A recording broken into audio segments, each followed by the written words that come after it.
ورجعنا لكم بفيديو جديد تحت شعار كل يوم احلى من اليوم اللي قبله باذن الله. بسم الله الرحمن الرحيم. دلوقتي هنبدا نتكلم على المشكله دي منتشره قوي، ومؤخرا ما بقتش مقتصره على فئه معينه. يعني مؤخرا الولاد بقوا يهتموا بالمشكله دي زيهم زي البنات، وبصراحه هي مشكله بتاثر علينا نفسيا، فاحنا لازم نتكلم فيها. دلوقتي هنتكلم على مشاكل البشرة وازاي نحلها.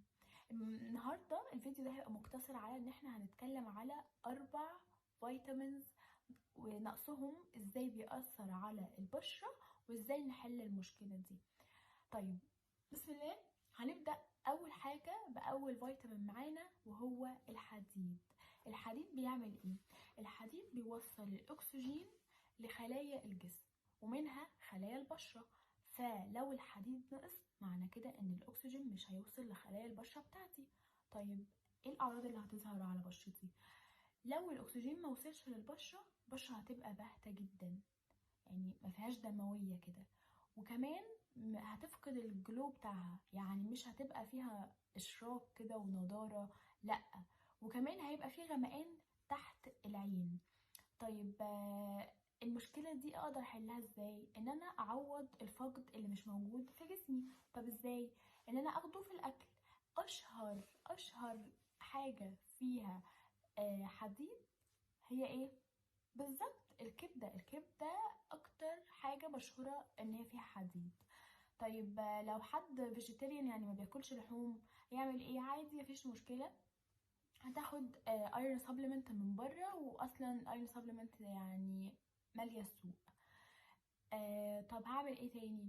في تريكات كده لازم ناخد بالنا منها لو هناخد حديد من بره.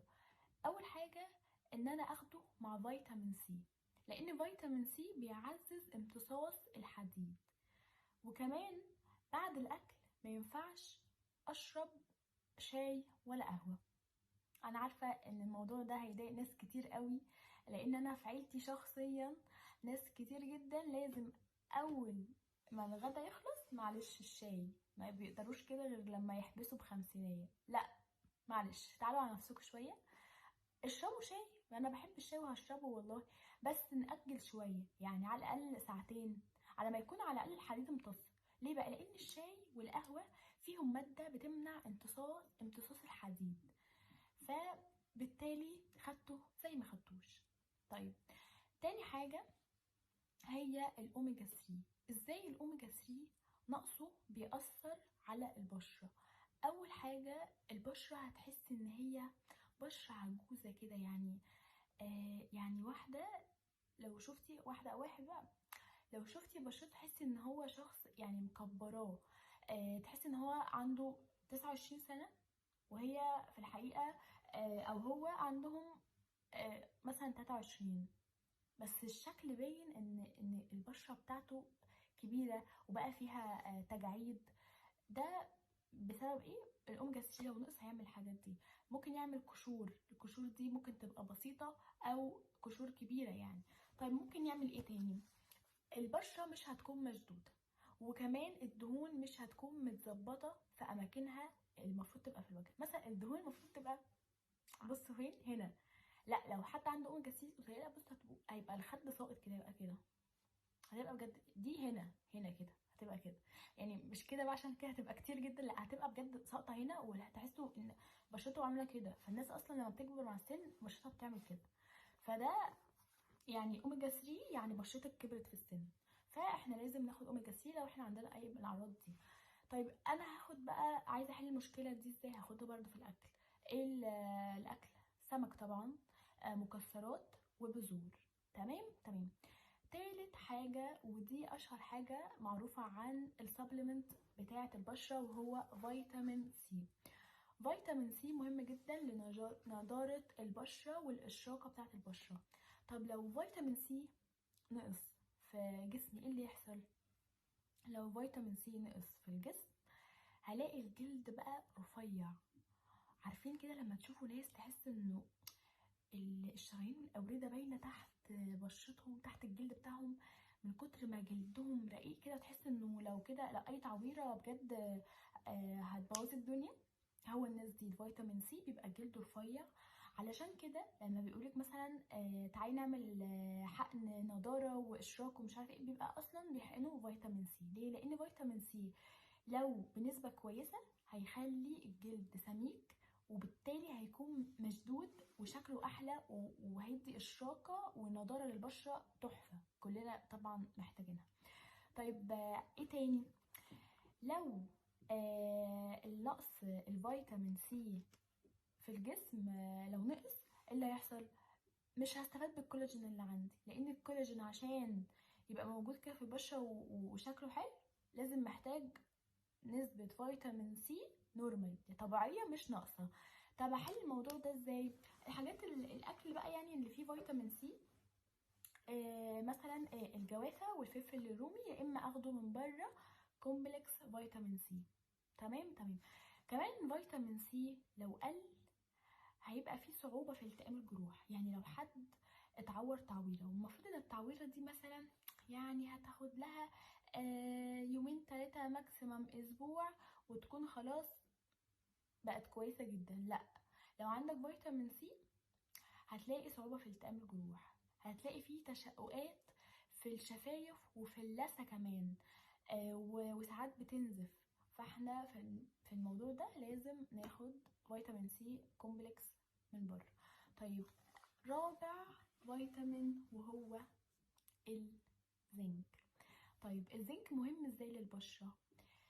الزنك لو نقص، في حاجة مشتركة بينه وبين فيتامين سي، ان هو كمان لو نقص التئام الجروح بيبقى صعب وبيتأخر. يعني برضو نفس الفكرة بتاع فيتامين سي، لو حد عنده جرح المفروض يلتئم في يومين 3 ماكسيمم اسبوع، وهيتأخر برضو اكتر من اسبوعين. طيب ايه تاني؟ المفروض اي حاجة بتتجدد يوميا بتبقى محتاجة الزنك، والبشرة خلايا البشرة بتتجدد يوميا، فهي هتبقى محتاجة الزنك علشان تتجدد باستمرار، ويبقى خلايا الجلد الميت تموت ويطلع بدلها خلايا جديدة، فتبقى مشرقة وفي نضارة وهكذا. طب ازاي باخد مثلا الزنك؟ اكتر حاجة فيها نسبة زنك هي المحار، سي فود بقى وحركات. فاختصارا لكل ده، ايه اهم حاجة للبشرة ومشاكلها؟ ان انا اخد نسبة البروتين يوميا، النسبة المناسبة ليا بتبقى حوالي مثلا 1 جرام لكل كيلو. ده يعني ده المينيموم. وان انا اخد كولاجين، وكمان انام بدري. وتحت انام بدري دي مليون خط، لان بجد انا في فيديو كده نفسي اوريهولكوا ازاي كان في زي انيميشن كده، ان في حد جايب فيديو ازاي قلة النوم بتأثر على البشرة. بجد بيبقى الفرق مش هتتخيلوه، فرق كبير جدا. فالنوم بدري وصحة النوم والكواليتي بتاعة النوم، يعني جودة النوم برضو مهمة جدا. يعني مش مجرد ان انا بنام كذا ساعة، يعني مثلا من 6 ل 8 ساعات في اليوم، لا، المفروض برضو يبقوا في وقت معين، اللي هو مثلا من 10 ل5. ده بيبقى افضل وقت لافراز الميلاتونين، وافضل وقت الجسم عموما ان هو يرجع يعني ينظف نفسه، ويبقى احلى وقت للنوم.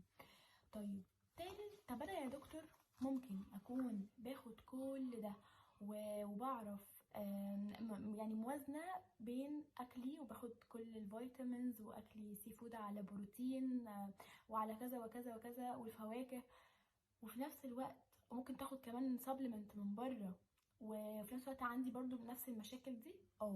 امتى يحصل كده؟ هما في مشكلتين. لو حمض المعدة اللي هو HCl ضعيف، فمش هيهضم الاكل، فزي ما الاكل دخل زي ما هو خرج، ما استفدتش بحاجة. طب ايه الحل في الموضوع ده؟ الحل ان انا اقوي الحمض المعدي ده. ازاي هقويه؟ هجيب خل تفاح عضوي، وهجيب منه معلقة، هحطها على كوباية مية، وهشربه بالشاليمو، هشربه بالشاليمو، مش هينفع اشربه كده على طول. بالمناسبة عايزة اشرب، ثانية واحدة. بسم الله، الحمد لله. هشربه ازاي؟ هشربه بشاليمو عشان خل التفاح لو اتعرض على طول على الاسنان هياكل الطبقة الخارجية منها وهيأثر عليها جدا، واحنا طبعا مش عايزين نكون بنصلح حاجة ونبوظ حاجة تانية. طيب تاني حاجة هي ان المعدة ما تكونش بتهضم كويس. ساعتها هاخد ايه؟ عادي هاخد انزيمات هاضمة والدنيا هتبقى تمام يعني. وده كان حلقتنا النهاردة. الفيديو بتاعنا خلص لحد النهاردة، بس انا كنت عايزة اوريكم حاجة. عايزة اوريكم stay tuned بقى علشان تشوفوا ازاي حولنا البشرة دي من كده لكده. اهي ازاي من كده كده اهي. استنوا، ايوه لكده. stay tuned و باي.